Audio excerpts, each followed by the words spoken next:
Hello, beautiful people. It is Sunday night. The name of the show is Intuitive Inc., and I am still Servet Hassan. We've got a great show for you tonight. I've been looking forward to this show, actually, because I read the book, and, it's a memoir with recipes, and I thought, oh, no, but I started reading it, and this woman who we're going to be talking to in a minute, Sandra Martin, and the name of the book is Snapshots, Memories and Recipes, but it's kind of a memoir, which is why I stumbled on the word memories, because I want to say, but the name of the book is Snapshots, Memories and Recipes. It's a memoir, and then it's laced with all these recipes that go along with these stories that are told, that are snapshots of a life being told, like Kodak moments, and some of the stories are parables about her life, and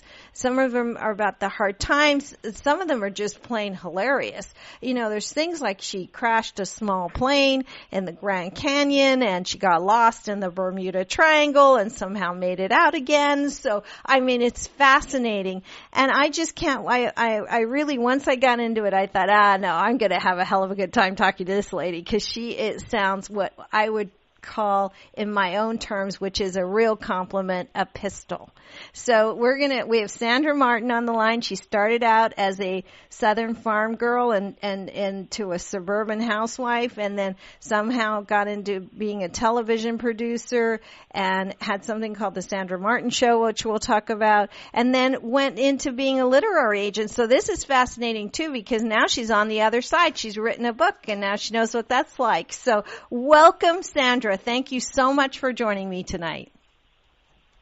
Thank you for having me. I appreciate it. I know you're calling from Virginia, from the farm, which is really a farm, not an analogy for anything else. It's really a farm. It's really a farm. And which you went back to from this fascinating life of, and then being, in television and PBS and all this, because I know you were producing shows for PBS, and then you went in to be a literary agent, and you moved to New York, and you know all these people who are best-selling authors and some movie stars, which I have to ask you, what is Richard Gere really like? But it's a really interesting tale, and now you've come full circle back to the farm, right? Yes, I have. And of all the people around and my siblings, I was the last one anyone expected to come back to the farm. From a really young age, I was like, God made a mistake. I'm not supposed to be here. I need to be in the city. I have to go to the ballet. I have to do all of these things. And, my mom would just say, where on earth are you hearing these things? Who is talking to you? And I just knew that I was not, it just didn't work for me. But Anyway, I grew up here, and then as soon as possible, I left and went to the city. Well, so I spent most of my life in the city. Yeah. Oh, yeah, I don't think there are any mistakes, and I don't think, I think it's just part of the cosmic comedy part of life, where you just, you pick those parents and you wonder why, and then suddenly you go, oh yeah, everything leads to something else. Because I can't even imagine being born into a Pakistani family when I'm this headstrong, gotta forget it kind of thing. I'm going to go do what I want to go do. Yeah. I get it. So there you went off. You went off to what? How did this all start? Because really, honestly, you started even your own book imprint, which later you made a deal with Simon and Schuster to have them start Paraview pocketbooks, and it was originally Paraview Books Inc., which was your own imprint, which was at a time when New Age was still new. You were on the forefront of that, where you were actually bringing books about spirituality and paranormal stuff into the mainstream world, right? I was. And my story is sort of complicated because I did so many different things, but throughout it, I had this really strong feeling that everything that I did, I thought, this is building to something, this is going to somewhere else. And I was married and divorced when I was in my early 30s, and I moved to Virginia Beach, and I ended up working for a PBS station, WHRO, and I'm, as you can tell from the book, very gregarious and friendly person, and PBS was kind of staid. But anyway, I ended up winning them all of these awards, which they'd never won before.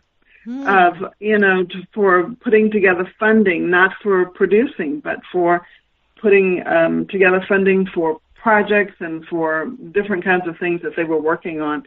And so it was it was one of those cases, small town, Right. Gosh, what would you like to do? And so I ended up having my own TV show. And it was really interesting because of I was so obsessed, really, I guess, with understanding why we're here, what it all means. I just had read everything from Edgar Casey's works to Seth, remember Seth, to all of these different people. Mm-hmm. And I had started off when I was in my early 20s with George Ritchie. And George Ritchie had been the first person that talked, I think, open, except for Plato, I guess, but openly about his near-death experience and what had happened to him. And he was a doctor in Richmond, and he had his experience in 1943 in Berkeley, Texas, and he had died, and it was documented, in his record and everything. And he had this experience with Jesus, and he went off and did all these things. Well, he was living in Richmond, and we met because I was in such a searchy mode. I went everywhere. I went to every church. I was so, and desperate's not the word. It was so curious, and I knew that there were answers out there, and I just wanted to find them. And I ended up meeting him and becoming a part of his group. And his story was so powerful because he would just say, there is no death. There is no death, And I had been raised a good Baptist child here in Southern Virginia. So that kind of started me on this trip. So when I started interviewing people, I interviewed all these people about subjects like this, Native Americans and people talking about meditation and dreams, and because I was always super interested in dreams and the interpretation of dreams, and when I was young, I would have these precognitive dreams, and at first I just didn't know what to think of them and how strange they were, and I was just perplexed by the whole thing, and nobody in my family seemed to understand it. But I remember when I was in the 7th grade, I had a school teacher. And for some reason, she seemed approachable to me. So I told her about this dream that I had had, which I don't even remember now. But she was taking a group to Durham, North Carolina, to the Duke Choir for some special thing. And she said, see if you can get your parents, to let you go with us. And so I went over there. Maybe it was 8th grade. I forget actually what grade it was, but it doesn't matter. So anyway, I go over there. I ride on the bus with all the choir people, and she walks me to the door of the Rhine Center, which was then called the Foundation for Research on the History of Man or something like that, and where J.B. Rhine was, and actually later, I actually represented the guy who was the president of it at that time, who was Bill Roll. And I told this woman what had happened to me, and she just sat there, and we talked for a long time, and it ended up, we did all these they had a lot of ESP tests and things like that, and we did all those things. And, it was very reassuring. It was very... it would like to open another world to me, that there were people that did this kind of thing regularly, and there were other people who did the research to try to understand it. Mm-hmm. And so that was interesting. And so I had this TV show. But I'll go back to another aside, which is terrible, but I do that all the time. No, that's okay. Go ahead. When I moved back here to the farm, the Rhine Center is only about 45 minutes from here. And I kept thinking, I should go over there, because I had represented so many parapsychologists and sold so many of their books. And so they were having, just an open house kind of party thing, and, guess how many picks are in this, like guitar picks are in this thing, and, win something and things like that. But, just wine and cheese, and it was interesting. So I went over. And so I'm sitting next to this woman who is really an interesting woman, who is talking to me about being a shaman and how her life is, and, da-da-da-da-da. But in my mind, I'm thinking, I think I know how many things there are in that jar. And I went, and I just got up and walked over, and I looked at it, and I looked at it all, and then I just wrote down this number and put it in the little jar. Well, I won. And it was, I had always won a lot of things, but not on my own plan. I mean, if I wanted to go and win, that never happened. Right. It just happened randomly like that. And so the funniest thing was, the same people were there, except Bill Roll had moved on to West Georgia College. But afterwards, these three researchers who had been there for, the whole time, casually one would come up and go, "Does this happen to you often? Are you really lucky? How did you come up with that?" And then I would just say whatever, and then another guy would come and say, "Are you a psychic? Have you been psychic your whole life?" Right. It was so funny, and I just thought, the last time I was here. Well, you know what? That's really interesting, because you come full circle almost. You know what I mean? Yeah. You come back around, yeah. and because I think that was kind of like, I think George kind of became your mentor. He did. And then set you on this path. Like I said, I don't think there are any accidents. And because I know even in your book you talk about, trying other things, and you have a really funny story about going to an EST seminar back in the day. I remember those things. I still, it's like these people that, there's nothing wrong with all these kinds of seminars out there, but it's all this rah, and then you feel good for 5 minutes, and then you come home and nothing happens, nothing changes. But or you get, in those days, EST was even, that was the original Warren Earhart days, where it was kind of abusive almost.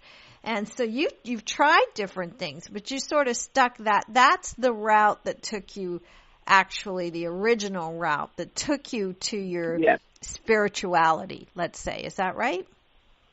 It certainly did. I have thanked George a million times in my mind and he died in 2009, I think, or 7, I forget.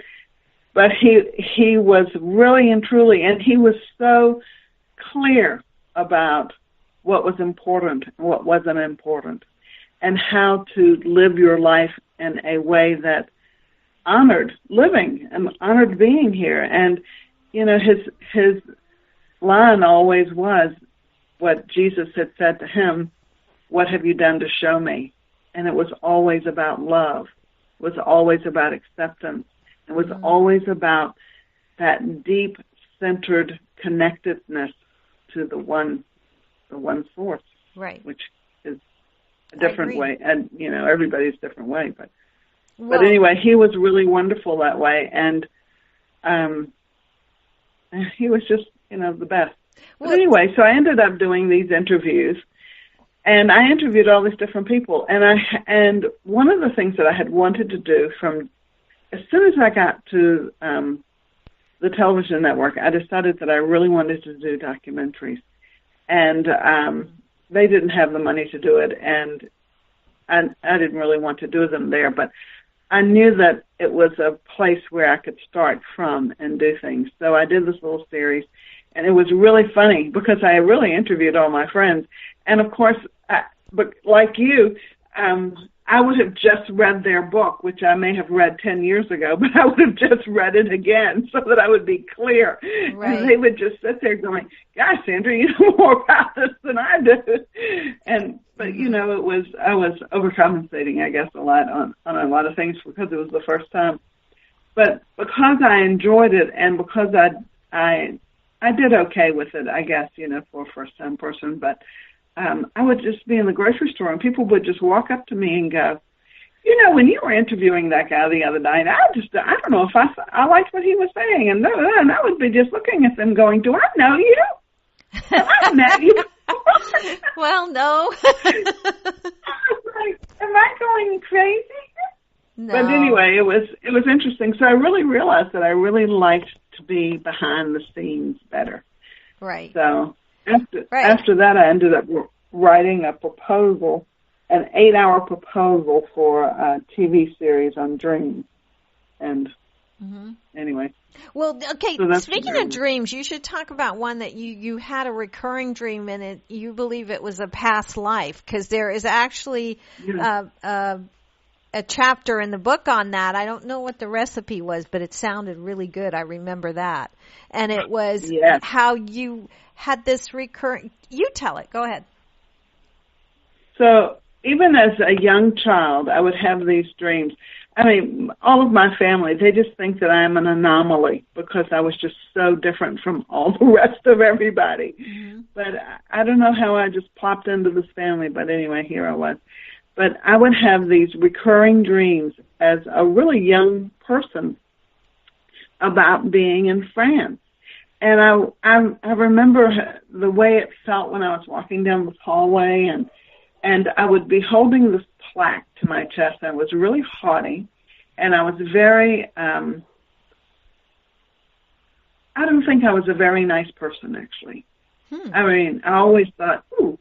But anyhow, and these people were walking behind me, and they were kind of cowering, but I wasn't doing anything. They were just being, you know, and I was telling them about this house and how beautiful it was, and the king had built this house for me, and da-da-da-da-da. And we walked all around, and then we came out a door, and the plaque was the original plaque was on the side of the building, and I read it to them, and in the dream, I'm like so proud that I can read because I know that none of these peasants could read, and I could read. And I would have that dream over and over, and that was the dream. And so, and it got to where, you know, because I was studying dreams after I grew up, and I would still, I would try to interpret it on all sorts of levels.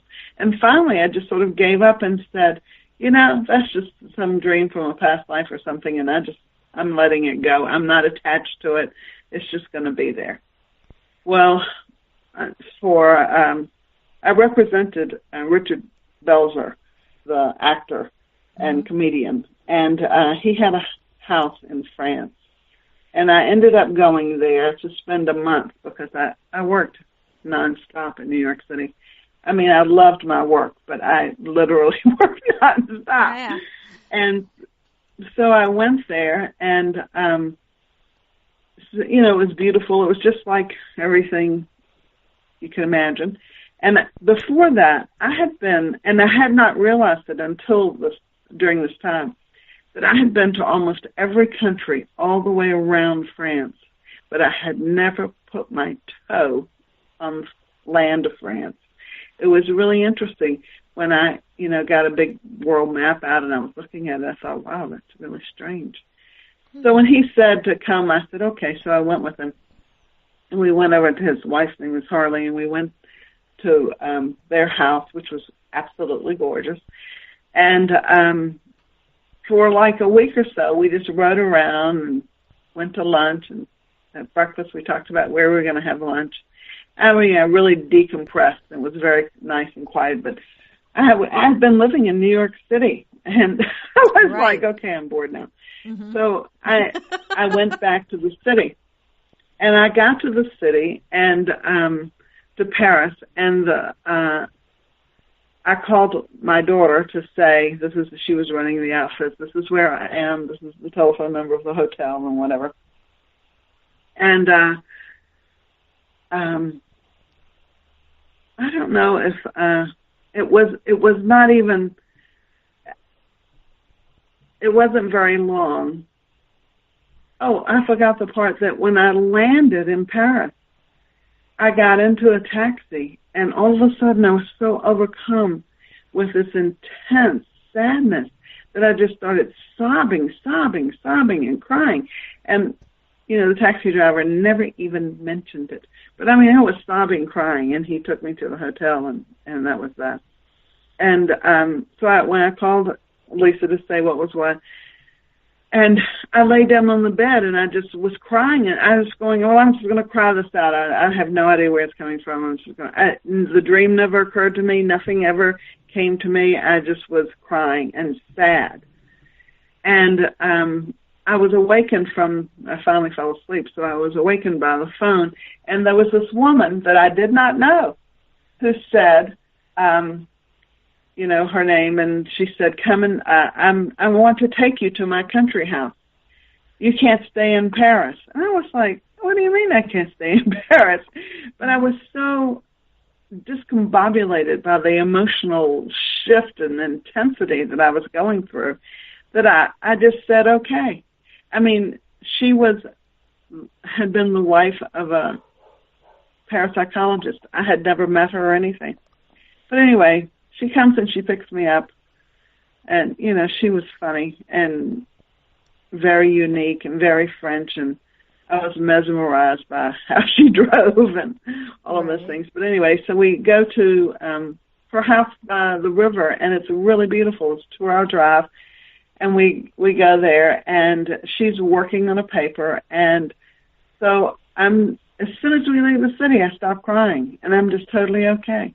She never mentions that I'm crying. Nobody says a word to me like, what is wrong with you? I would have said, I'm from the South. I would have said, what's wrong, honey? Let me help you. Yeah, what can I do for you? Right. So she took you to her home without any questions at all. You just nothing. Okay. I just sat there in her car crying. Mm-hmm. And I stopped crying. We got out of the city, and we got there, and so I started to wonder what the heck was going on. I didn't start to wonder, so I'd been wondering along, but I just didn't know what was happening to me. And so I walked along the river, and she did her writing. We would go to the castles and go to different places, and, she was entertaining me and all of that. And one day I said to her, like, Harley, I have to go back to the city. I have to go back to Paris. And she was like, no, you don't want to go back there. And I was going, yes, I do. And she said, why were you, what was going on? Why were you so upset? And so I said, I don't know. I said, it was the craziest thing. But as I was saying it, I remembered the dream. So I started to tell her this dream that I had had from the time I was young, like preteen to teen, all the way through. And I didn't have it very often. Sometimes it'd be 2 years I wouldn't have that dream. And then I would have it. And, so it was just strange. Anyhow, so I'm telling her the dream. She's writing down notes. And I'm thinking, now I realize that she's a, big PhD parapsychologist, scientist person with the university and all of that. And I'm going, oh, no, she's going to make me one of her experiments and, figure this out. But anyway, I did all this, and I told her everything, and she just said, this is obviously, a past life that you have had trauma, and you need to work through it. I'll drive you back. So she drove me back to the city, and I said to her, she said, where do you want to stay? Do you want to go back to the hotel? And I said, no, just drive me around, and when I see a hotel, I'll know that's the right one. So we were driving around, and I see a hotel, and the marquee says Casey, Cayce. And I had moved to New York from Virginia Beach, and I had lectured at ARE and things like that. And so I was like, oh, stop here. So I went in, I checked in, and I called Lisa and told her what was going on, that I was now back in Paris. And again, I'm having this, like, intense feeling in my chest, of pressure and whatever, and I'm thinking, this is not good. But anyway, I'm just sitting there, and wondering what's going to happen and how things are going, and trying to figure out what it was that was really happening to me. If this was really a past life, and I was processing this experience. And I hung up, and shortly, really 20 minutes later, I got a phone call from someone else, another woman who lived a little bit north of Paris, and she said, "I'm coming to get you. You can't be in Paris." And I was like, "Why? What is this?" I said, "No, I'm staying here." And she was like, "No, I'm coming to get you." I was going, "No, I'm not going with anybody." And so we hung up, and I spent I don't know how many days, 4 or 5 days, literally walking through the city and crying and getting more sort of information about this dream. And places that I would go, I would feel really comfortable. Some places I would walk, I would be really scared. And so it was a very interesting experience, and it really, I think it was a release that I really needed in this really strong way. That it really was a life-changing experience for me. Actually, the reality of understanding that past lives, as well as the trauma or things that happen to you in your life today, can still affect you from other times. Oh, yes. And that they are that strong emotionally that they hold on to you. And, I have never had that dream since, not once. So you left Paris and you never found that place with the plaque or anything like that. You just got it out of your system, and then that was that. And it's something you'd been carrying over, I'm sure, from another lifetime. Yeah. Exactly. Wow. So I think so. And then you have an awesome recipe with that too. So I don't know what that is. I have to ask about that, but let's not jump ahead too far, because so you went from that, and you went from doing documentary, you did some documentaries, and then you suddenly got into the world of being a literary agent. So how did you transition from being a producer in television and PBS into being a literary agent? Well, I was trying to sell this 8-part dream series, and I went everywhere. At that time, there were only 3 networks and Turner and a few other things. That was it. Yeah. There was no mass market of television networks. But I went everywhere, and now it's almost all women that are in charge of programming. But at that time, they were all men, and they would actually say things to me like, "What are you going to do? Put a camera in somebody's head?" And I would say, "Well, dreams are about symbols. Dreams are about the emotional things that you're going through." And I would just give this little lecture, and then they'd sit there and tell me their dreams and ask me what they meant. But everybody said no. Everybody said no. It was really, really. I was so shocked, but I ended up selling it. And it was like, I think it was either 7 or 8 years later. Wow. Oh, my goodness. A long time. Well, good for you but for I was sticking relentless. with it. But I know that's how you ended up, I think, at your sister's house, because it wasn't selling, and decided that, kind of licking your wounds, so to speak. And then somebody knocked on your door. I thought it was hilarious. This girl comes to the door, and I open the door, and she's crying. And I said, "Can I help you?" She was not really crying. She had tears in her eyes. And she said, Carol, a friend of mine, said that you could help me. And I said, "To do what?" And she said, "Well, I have a contract with a publisher in New York, and my editor just called me and said that they were canceling the contract and they were closing the imprint, and everybody was fired. They was just closing it down." And she said, "And my editor is 8 months pregnant. Those people are just so evil." And she started crying, and she was so upset. And I said to her, "I know absolutely nothing at all whatsoever about publishing.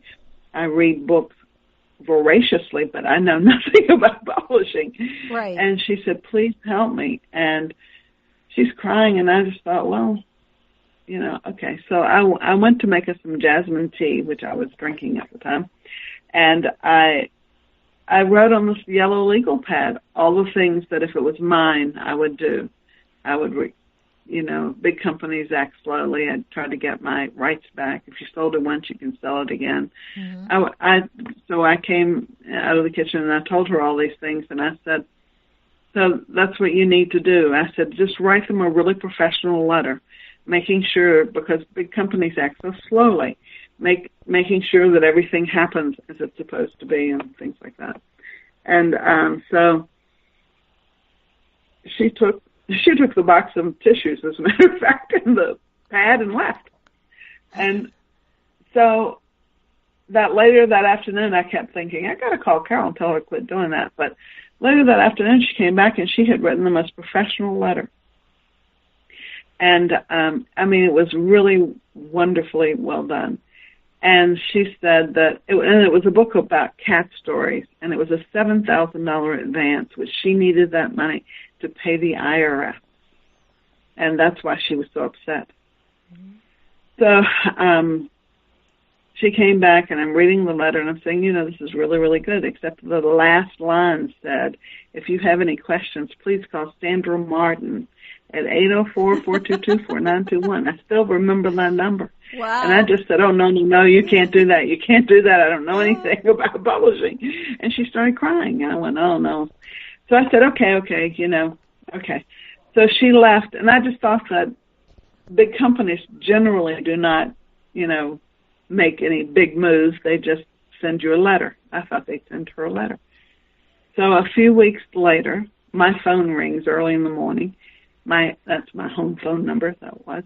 And I just said hello, and this voice that was a really high, squeaky man's voice who sounded really scared, are you Sandra Martin? I don't know who you think you are, but I have never gotten, you can't do this. And he was just going on and confused voice. And I just was going, what on earth? And I was trying to think, what have I done? I'm generally a pretty nice person, and who could have made this angry? And so I was just listening to him. And finally, he said her name, and which was Norma Eckroth. And so I remembered immediately, as soon as he said that, of course, what was going on. But by then, he had brought out the Southern Magnolia in me, as they say. Uh-huh. And I proceeded to give him such a lecture on how to speak to people in business and how to speak to people in a polite way. And the way that he was acting meant that he was going to have to renegotiate this deal from day one, and it was not going to be nice. And I just went on and on and on. And the whole time I'm talking to him, in my mind, I'm thinking, shut up, Sandra. Just tell him the Norma number. Yeah. You can find it and give it to him. Mm-hmm. But anyway, I didn't, and we hung up. We both slammed the phone down, I think. And I called her, and I told her what had happened. And I said, this guy, this is what his name is, and call him up. And she said, oh, Sandra, please do it.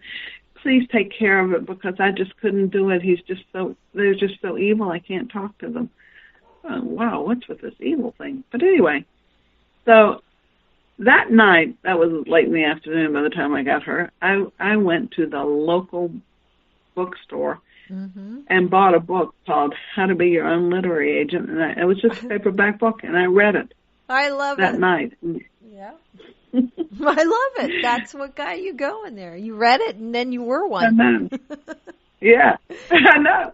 And I called him up, and I said to him, this is what I wanted to do, and that he was going to be dealing with me, and the reason was because the way he had treated this woman and how things were going to be and whatever. And he just said, well, ridiculous. Actually, he had said that, first he had said that they weren't going to negotiate, and then he had called back and said that they would. And so, anyway, it took about 6 weeks, but I ended up getting her a $45,000 advance for this little book on cats. Oh. And she just thought the sun rose and set in me, and I thought later, I thought to myself, she must have told every single person in Virginia Beach what I had done. And that's how my literary agency world began. Well, yay. And I started off working with somebody in New York, but I didn't do that very long, an agency in New York. Right. Anyway. And then you went out on your own after that, after working with them for a little while. Yeah. Yeah. Well, and then hence is the chapter called Literary Agent and Summer Borscht. So I love that.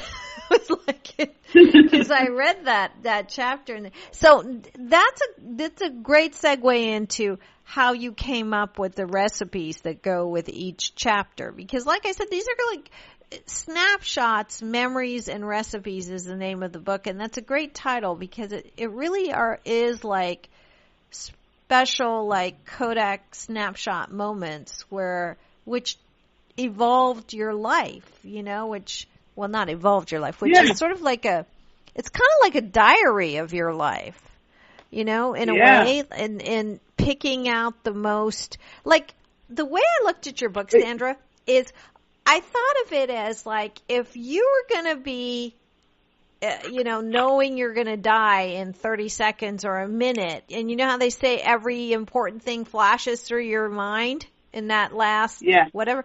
That's how I saw your book. Every chapter is like one of those moments where you would be seeing it right in your face, which is just, and some of them are hard and some of them are funny, but that's what I looked at it like, and I thought that was great because it was what got me going with the book is that it's very honest, and I can tell. Yeah, it's sincere. Yeah. It's from the heart, and that's why it's written so well because it's coming from that place inside of you that turned you into you. Which I love. Yeah, I do. I love that. I know. After I wrote it, and because I was a literary agent for so long, and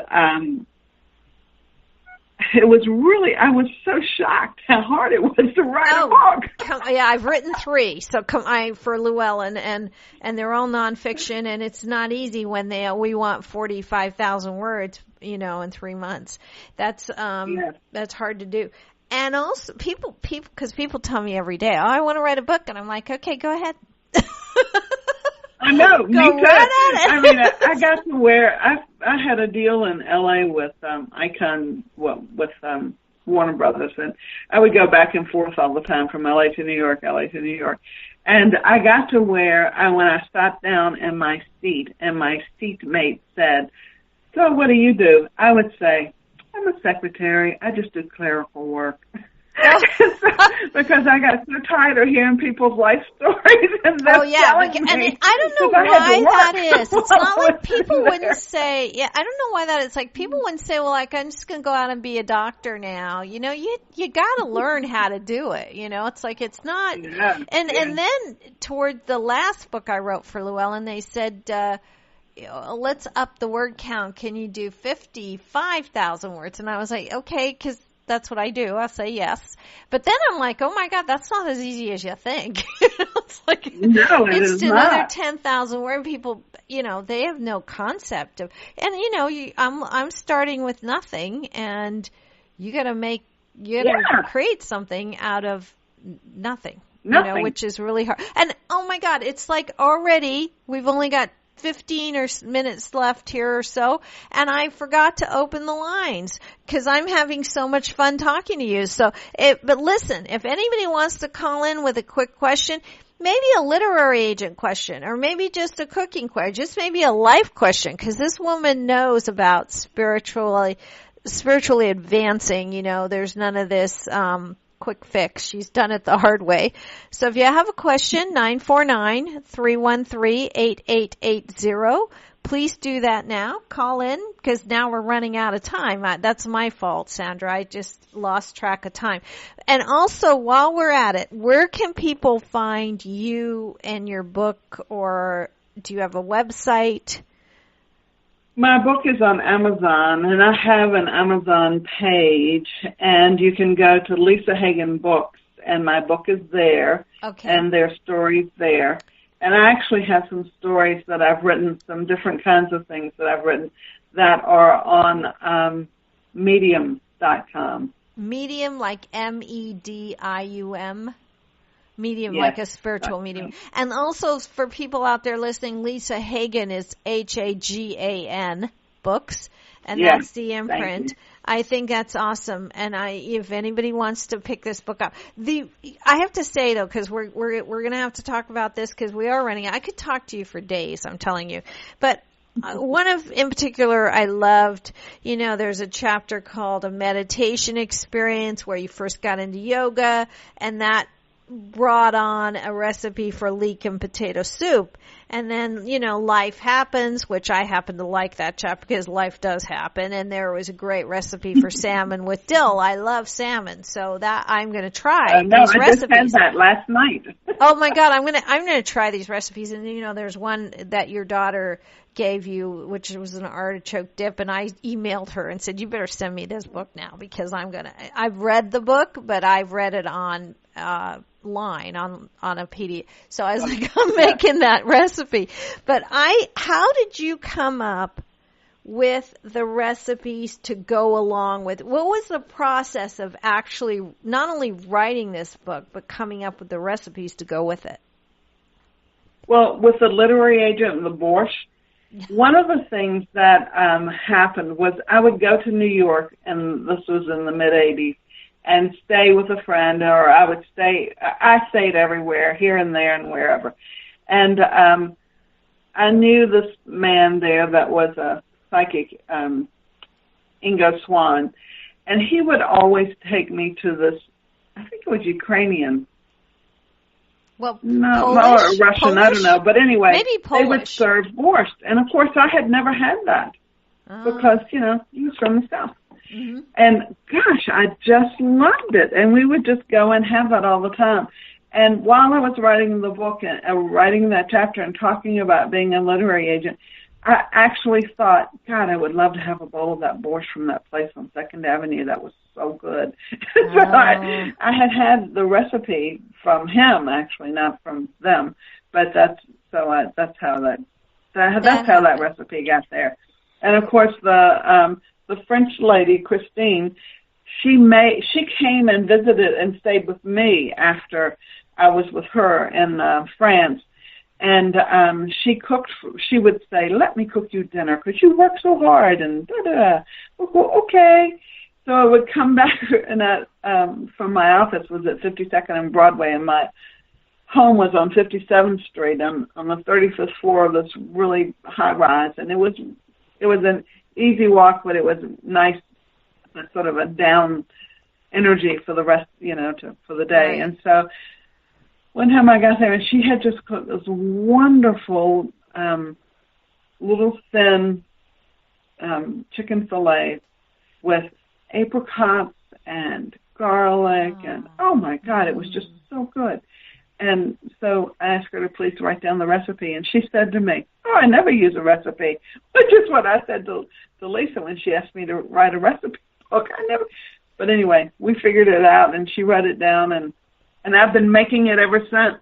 I love it. So did you so you stopped being a literary agent and you came back to Virginia and the farm, right? Is that what? Actually, there was I had been asked to work for a TV network that was starting in this genre of New Age spirituality. Mm-hmm. And I had never... I was happy doing what I was doing, and this guy was very charismatic, very full of energy and whatever, and his television network was in West Virginia, and I had just said, no, thank you, that's nice, but no. And after 9/11 happened in September, my dad died the July before. Oh. And it was a very traumatic time, and it was a very changing time, of sort of a reassessing, and so many people left the city. So many people had a, life-changing experience. And I decided that I would go in and work on this TV network. And so I, let my apartment go, and I went to West Virginia, and I worked for him I actually worked there for 2 or 3 years, but he died after 3 months. He had cancer, and it just sort of came back, and zoom, he was gone. And they put the network up for sale, and it ended up Steve Case bought it, Wisdom Television. And now it's part of Gaia. So. Wow. So that's how you got back to Virginia. And then, yes, are you still working for them? Are you still working with them or no? No, the station was sold, and it was, it took a long time for everything to go through the process. And during that time, I could either move back to New York City or I could move somewhere. Right. I thought about going to Virginia Beach because I loved it so much. But I ended up, after Dad died, I just realized that I had just missed my family. I hardly knew them. I had one sister who came to New York a lot to see me, and my mom and dad would come when we'd have premieres of our documentaries, and we would have them like at Lincoln Center or something. They would come up, and they were just wide-eyed and, oh my God, you really live here in this city. It was just really an intense thing. But it was one of those things that was almost like a George Ritchie moment, which it was, what is important now? Yes. And so I just decided to come back here, which is what I did. Good for you. And so now, what are you, and then you wrote a book, and you got, what prompted you to write a memoir? Because it's not easy. It's you're bearing your soul. There are stories in here that are funny, but there are some that are just gut-wrenching. I mean, so they were gut-wrenching to live. Was it cathartic? Was it cleansing? Did it show you how your spiritual life evolved? And if so, what did you learn? You know what? The most interesting part of it was that as a literary agent, I would say to people, you have to write from your heart. You have to write sincerely, because if you don't, people recognize that and they realize that you're skipping over this or you're not. I mean, I did when I was reading the manuscripts. And so when I was writing, I was just telling the truth. This is exactly what happened. And so I would let friends of mine read it who had known me, and they would just go, oh my God, I had no idea. I had no idea your life was like that. I just didn't know. And I realized that all of these years of being a literary agent and being in television, I was constantly getting people to talk about their lives. Right. And so I rarely ever said, well, one time I crashed in a small plane in the Grand Canyon. I know. That was pretty amazing. I just didn't bring that up. Yeah, and you got lost in the Bermuda Triangle, and, you kind of had these little adventures here. I mean, it's amazing. Yeah. It is amazing. You've had a hell of a life. Yeah. I know, and the funny thing is that my life, I could write another book that is very similar to this one because I had had so many extraordinary experiences. So how was it like, how did you pick the parts to put in this one? What I mean, like you said, because I could do the same thing, I mean, but it's like, how would you know what, was it just intuitive? Was it just intuitive, like the recipes that went with each? It was just your gut guiding you and taking you along the ride with, you know? I would meditate every morning, but I would meditate and think about what I was going to work on that day. Mm-hmm. And it would sort of just drop into me. And then actually, I am one of those people, and George Ritchie got me to do this. And when I got divorced from my first husband, I've been married twice and divorced twice. He said, you should keep a journal, Sandra. You should keep a journal. You're one of those people that is full of experiences, and you should keep a journal. And so I started writing in a journal. And so I have like a huge chest of journals And so I would remember something, and then I think, well, is that right? Do I remember that correctly? And I would go, if I could remember the time, the date, year, and month, or whatever, and then I would find it, and I would read it. And I mean, you're talking, I would make myself laugh. I would go, oh my God, yeah. I can't believe I did that, and da-da-da, you know? Right. But Right. that was how it went.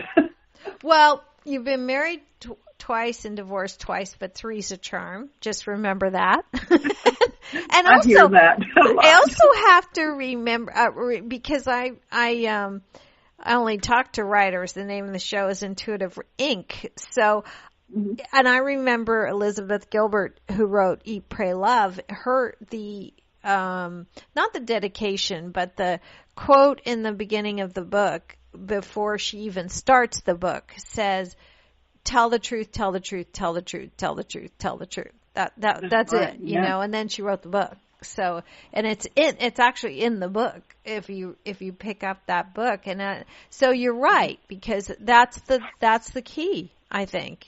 And people, yeah, I think it is good. yeah, I think if you're a writer out there listening now, you can't call in because we're almost out of time. And then people will call me later or email me and say, I should have called and asked this and that and that and this, because an hour goes really fast and then they think of the questions later. But if there's something to be said about writing, I think that's the first key, you know, because there is a skill. Yeah. You know, you do need to know how to put a sentence together, but really, honestly, nobody can teach you to tell the truth. That's something that's your voice. That's where it all comes from. Yeah. So that being said, are you going to write another book?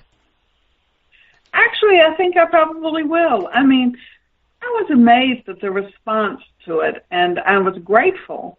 Mm-hmm. And, I mean, it hasn't sold very many copies so far, but it's the people who read it actually write to me and say, "Oh my God, you had this great life, and you're still alive." Well, you're still alive, Jesus. Well, you know what though? I have to tell you something though. You know, because really, honestly, and you know this, you are a literary agent. Oftentimes, you know, like Eckhart Tolle wrote The Power of Now 3 or 4 years before it was ever a bestseller and went through the roof. Things take time sometimes, and there's a reason for that, because I think there's a reason for everything. But you never know, you know, because there's a moment, and it could be 30 seconds from now, or it could be 6 months from now, or a year from now. But if it's supposed to break, it will. And in the meantime, you just do the work. You know, do the work. That's exactly. Yeah. Yeah. I know, and I found I really, really enjoyed writing. Good. I just like the process. Well, good for you. I can laugh at that because I'm a writer. But I got to tell you something. If someone told me that I can't write again, because I've been writing every day. I worked for the LA Times from the time I was 19 to 28, and then I've been freelancing ever since, never sold a book till I was in my 40s. If someone told me I could never write again, I would just as soon die. It would be like telling me I can't breathe anymore. Do you know what I mean? I don't write to sell. I mean, I'd love it if something broke through, which at some point there is a tipping point, you know, but if I do it for a different reason, I do it because I can't not do it. That's part of me, you know, it's a part of who I am. It's a part of the, you know, and I really think there's something to be said for that. And people say to me, how do you sit in a room by yourself hour after hour, day after day? And I was like, you know, I start really early in the morning. So it's not like I'm here all day. Me too. I meditate every day. I think everybody needs to meditate every day. And I really start really, so I have to make I have bills to pay too, so there's other things I do till there's a bestseller, you know? So I start really, it's not like I'm just in a cave somewhere. It's like, so I totally get it. And I think you should, and will you do recipes again with it? I don't know. You know, there's one error on that orange chiffon cake. A typo, you know, instead of 35 minutes, it says 65 minutes to cook it. And I swear I told Lisa that we have to change that. And she's going, we haven't changed it yet because, it's at Amazon, so you can change things. But it's amazing to me how many people love that recipe. And if I know them, I say, but it's only 35 minutes. Oh, good. Yeah, good. But you can blog it and do other things, and she'll correct it. Yeah. But you know what? I'm making the salmon and dill this weekend. So next weekend for Father's Day. So it's all good. And there's also another one that I love too that I'm going to try: Ghosts and Virginia Beach chili. Oh my God, it's good. I can't wait for that one. So really, honestly, this has been such a pleasure. Like I said, Sandra, I could talk to you for hours, days. I'm going to have to have you back because we could do this again from what I wanted to touch on was also the spiritual growth that you've gone through all these years. And we didn't even really get to that because there was just so much more to talk about. So I'd love to do it again. But anyway, for those out there that are listening, the name of the book is Snapshots, Memories and Recipes. The author is Sandra Martin, just like it sounds, Martin. You can go to Lisa Hagen Books, and it's Lisa, Lisa, Hagen, Hagan, Books. Get it. It's awesome. It's worth it. It's funny, but heart-wrenching and touching. The recipes look to die for, and it's a life-changing thing. It's like reading a little bit of Postcards from the Edge with good recipes. Something like that. That was a great book. Thank you. I know. I loved that. But it is. It's very similar to that. So anyway, thank you for taking the time to call me from Virginia, and it's late, and from the farm, the real farm, where you just took your last load of wheat in for the season because it's going to rain tomorrow. I heard all of that. I love you. I encourage everybody out there listening, go buy this book. It's on Amazon.com. And thank you, Sandra, for joining me tonight. It was such a pleasure. Thank you so much. I thoroughly enjoyed it. You take We'll care. do it again. We will. I know we will. Take care. Bye. Take care. Bye. Bye. What a great author. This is such a good book. She's lived such a life, but the recipes are incredibly good. And she's also a good writer because just from being a literary agent for all those years, she's tuned in, maybe as etherically, but she just caught on to tell the truth, and she has in this book. And it's worth reading because it's all true. And she came out of it all alive. Like she said, one of her friends says, "You're still alive." You loved that. Anyway, I am not going to be doing a show next week, which will be June the 18th. It's Father's Day. It's also my birthday. So because of that, I figured we're going to take a break. I will be back on June 25th with a really interesting author, Rashmi Kilnani, and she's going to be calling in from London. She has been channeling the Ascended Masters for 15, 20 years now or something. She's written some best-selling books. The Divine Mother Speaks. It was on a bestseller list. She's pretty out there. She's not out there as much as you think. She's out there in a great way. She's also up there, and she will be calling in from England on June 25th. I'll be talking to her live on that day. And so I'm not doing a show next week, and I'll be back then. And if you need anything else or have any questions, you can email me at servethassan.com, ServetHassan.com. Also, that's the name of my website, servethassan.com. Anything you need to know about my blogs, anything else I'm doing, new things coming up, private consultations, workshops. Next one will be in September live, and then the rest will be online. But all of that's on my website. Visit it there. And in the meantime, my work is all about you being you to the full, because when you are your authentic self, life happens, and that's when everything comes to you effortlessly and easily. So be you to the full, because that's what it's all about, and that's what's really beautiful. Take care. See you later. Bye.